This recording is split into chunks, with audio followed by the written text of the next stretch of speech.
बड़ी खबर आजमगढ़ से, जहां समाजवादी पार्टी के राष्ट्रीय अध्यक्ष एवं पूर्व मुख्यमंत्री अखिलेश यादव शनिवार को आजमगढ़ पहुंचे, जहां उन्होंने भाजपा सरकार पर जमकर निशाना साधा। उन्होंने दावा किया कि उत्तर प्रदेश की जनता बदलाव चाहती है और वर्ष 2027 के विधानसभा चुनाव में भाजपा को इसका जवाब मिलेगा। अखिलेश यादव ने कहा कि मौजूदा सरकार हर मोर्चे पर विफल रही है। महंगाई, बेरोजगारी और विकास जैसे मुद्दों पर सरकार जनता की उम्मीदों पर खरी नहीं उतरी है। उन्होंने कहा कि समाजवादी पार्टी की सरकार बनने पर विकास और रोजगार को सर्वोच्च प्राथमिकता दी जाएगी। अयोध्या में हुई कथित चंदा चोरी की घटना पर प्रतिक्रिया देते हुए उन्होंने कहा कि यह बेहद निंदनीय है। उन्होंने आरोप लगाया कि आस्था से जुड़े मामलों में भी लापरवाही हो रही है। साथ ही कहा कि सपा की सरकार बनने पर अयोध्या का समग्र विकास कराया जाएगा और वहाँ की सांस्कृतिक एवं धार्मिक गरिमा को और भी मजबूत किया जाएगा।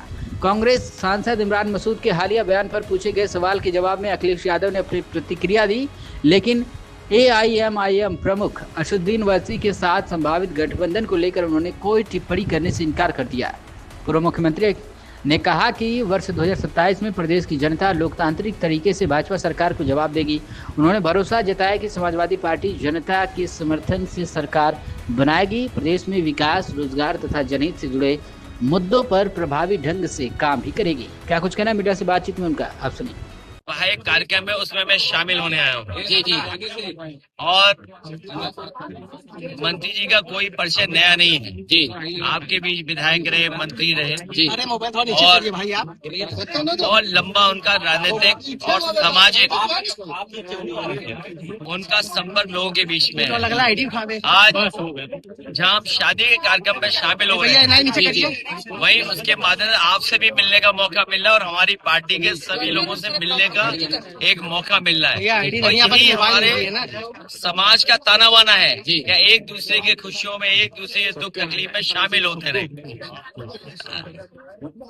लेकिन सच्चाई ये है कि उत्तर प्रदेश की जनता भारतीय जनता पार्टी को हटाने जा रही है। भारतीय जनता पार्टी उत्तर प्रदेश में जहां से इन्होंने शुरुआत की और लगातार इतने सालों की सरकार चलाई, उसका हिसाब किताब तो अंतोगत्वा उन्हें देना ही पड़ेगा। और लंबा कार्यकाल, और जब हम आंकड़े देखते हैं महंगाई के, बेरोजगारी के और अन्य पैरामीटर्स, तो दिखाई देता है कि हमारा उत्तर प्रदेश कहां पहुंचा दिया। मुख्यमंत्री जी आज भी रोड शो कर रहे हैं, बेंगलोर में रोड शो कर रहे हैं। जब सरकार का जाने का वक्त आ गया, जब सरकार आई थी, उस समय भी रोड शो हुए थे, उस समय भी इन्वेस्टमेंट मीट हुई थी। कितने रोजगार मिले, नौकरी मिली, कितना आरक्षण छीना गया, इसका जवाब आने वाले समय में जनता देगी। पीडीए की सरकार, सामाजिक न्याय के राज की स्थापना और उत्तर प्रदेश को खुशहाली के रास्ते पे ले जाने का संकल्प समाजवादी जनता के बीच में लेकर के जा रहे हैं। सर, अयोध्या मामले में चंपत राय और नीतीश का इस्तीफा हुआ, लेकिन कोई कार्रवाई अभी तक नहीं की गई। देखिए, एक सवाल, अयोध्या एक आस्था का स्थान है, केवल भारतीयों का नहीं बल्कि दुनिया में जितने भी सनातनी हैं या हमारे भारत की संस्कृति को समझते हैं, उनके लिए एक श्रद्धा के भाव के साथ, एक धार्मिक नगरी होने की वजह से एक भावनात्मक जुड़ाव रहा है। और ये जो खबरें आई हैं और जो जानकारी, सूचनाएं मिल गई, और सरकार को झुक करके उन्हें एसआईटी बनानी पड़ी।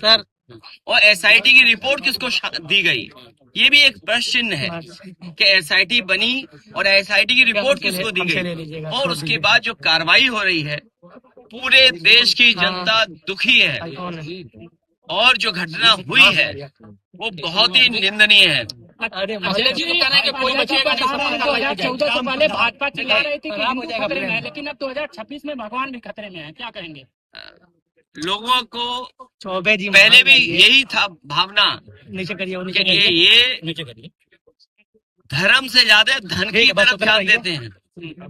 इनके लिए धन ही धर्म है, धर्म बाद में, पहले धन।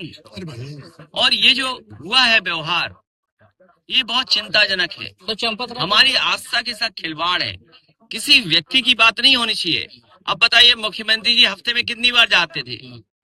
अगर मुख्यमंत्री प्रदेश के वर्ल्ड रिकॉर्ड बना रहे हो अयोध्या जाने का। मुख्यमंत्री जी ये दावा करते हैं कि वर्ल्ड रिकॉर्ड बनाया उन्होंने उस स्थान पे जाने का, लेकिन क्या सूचना तंत्र था? क्या उनकी जानकारी में नहीं था? अगर ये उनकी जानकारी में नहीं था, जो पूरे प्रदेश में भ्रष्टाचार फैला हुआ है, या जिस तरह की महंगाई है, या जिस तरह के आम जनता को इलाज के लिए, दवाई के लिए तहसील में, थाने में जो फेस करना पड़ रहा है, तो मुख्यमंत्री तो खुद ही स्वीकार कर रहे हैं अगर गिरफ्तारी हुई है, और जो सूचना मिल रही है कि इतने लाख रुपए निकले, कभी कंडों में कुछ ऐसे जेवरात हैं। लोगों ने, सिंधी समाज ने आरोप लगाया कि हमने तो इतनी चांदी की शिला दी थी, या आप मान लीजिए डायमंड दिया था, या गुप्त दान था। तो ये आस्था के साथ जो खिलवाड़ किया है, वो प्रभु श्री राम कभी उन लोगों को माफ नहीं कर सकते। तो सबसे बड़ी चोरी हुई है। सबके बारे में सरकार, आप लोग मामला नहीं उठाते तो नहीं आता है। सर नहीं, अयोध्या की बात कर रहे हैं आप, सपा सरकार आएगी तो आप नहीं बनाएंगे तो प्रधान हमारी बहुत लोकतंत्र में सबसे प्राथमिक यूनिट है। जो लोग नवंबर में चुनावों की बात कर रहे थे, जो वन नेशन वन इलेक्शन की बात कर रहे थे, वो प्रधानी का चुनाव नहीं होने दे रहे हैं। सोचो, वन नेशन वन इलेक्शन कहने वाले लोग, या यूं कहे हम कि नवंबर में चुनाव कराने की अफवाह फैलाने वाले लोग प्रधानी का चुनाव नहीं करवा रहे। और सच्चाई तो ये है, हमारे प्रधान भाइयों का खर्चा बढ़ा दिया। अब उन्हें जब तक चुनाव नहीं होगा तब तक चुनाव लड़ते रहना पड़ेगा। सर, SIT के रिपोर्ट के अनुसार चोरी हुई है। आप लोग अगर तो नहीं उठता। ये एक सरकार खुद स्वीकार कर रही है कि सीसीटीवी से छेड़खानी हुई है। सीसीटीवी से छेड़खानी तो हुई है, लेकिन सीसी कितना वसूला गया है? सीसी का मतलब चढ़ावा चोरी, सीसी का मतलब चंदा चोरी। जब सरकार खुद स्वीकार कर रही है कि सीसीटीवी के फुटेज में उन्हें 70 दिन में या 42 दिन में इतना देखने को मिला, तो आप इससे समझ लीजिए। और जो मुख्यमंत्री जी वर्ल्ड रिकॉर्ड बना रहे थे, क्या कह रहे, पानी का पानी हो जाएगा, दूध का दूध, पानी का पानी हो जाएगा। अरे भाई, कौन कह रहा है? हम तो कह रहे हैं सोने का सोना वापस कर दो, चांदी का चांदी वापस कर दो।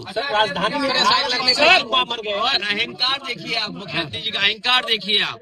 हमारा साथी सही कह रहा है, कितने लोगों की जान चली गई। एक घर के बच्चे जो कमाने वाले थे, जो पूरा परिवार चलाने वाले लोग थे, उनकी जान चली गई। और मुख्यमंत्री की भाषा क्या थी कि भाषण मत सुनाओ। याद रखें, अगर एक माँ के साथ ये व्यवहार हो सकता है, आप लोगों के सामने ऐसा व्यवहार हो सकता है, तो सोचो पीछे व्यवहार कैसा होता होगा, हमारे अधिकारियों के साथ व्यवहार कैसा होता होगा। और आपसे तो छिपा नहीं है, एक चैनल पे व्यवहार तो आप सब जानते हो। सर, इमरान खान से बयान आया, उनका कहना था कि आप चंदा चोरी पर सवाल उठा रहे हैं, मुस्लिमों के मसाइल पे नहीं करते। क्या चीज? मुस्लिम लोगों के मसाइल पे कोई चर्चा नहीं करते, चंदा चोरी पे आप जो कर रहे हैं। देखिए, मुझे पता है क्या बोलना है। तिवारी सर, और जो लोग इस माहौल को समझ रहे हैं, वो जानते हैं कि उत्तर प्रदेश में भारतीय जनता पार्टी को हटाना कितना जरूरी है। मैं फिर कहता हूँ, वो बात दोहराता हूँ, यूपी में भारतीय जनता पार्टी जीत गई। मैं डरा नहीं रहा हूँ। बंगाल का चुनाव तो देखा ना सबने, यहाँ के बाई इलेक्शन तो देखे ना आप। अगर मेरे जाने के बाद लालजी वर्मा जी आएंगे, उनसे पूछ लेना उनको हराने के लिए प्रशासन ने और शासन ने क्या किया था। उत्तर प्रदेश में चुनाव भारतीय जनता पार्टी जीत गई, तो आखिरी बार वोट डाल रहे हो गए आप। भविष्य में चुनाव नहीं होगा।